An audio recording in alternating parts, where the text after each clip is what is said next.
বাংলাদেশে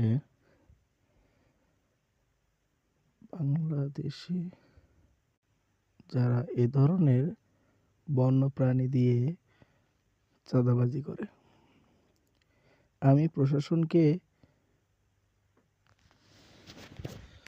বিশেষভাবে অনুরোধ করব, আপনারা এই ধরনের যারা বন্যপ্রাণী দিয়ে চাঁদাবাজি করে তাদেরকে আইনের আওতায় এনে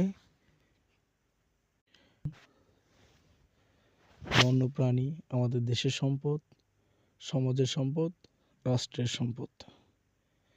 আমরা সবাই বন্যপ্রাণীকে ভালোবাসি, কিন্তু এক শ্রেণীর লোক যারা এই বন্যপ্রাণী দিয়ে চাঁদাবাজি, রাস্তাঘাটে চাঁদাবাজি করে থাকে।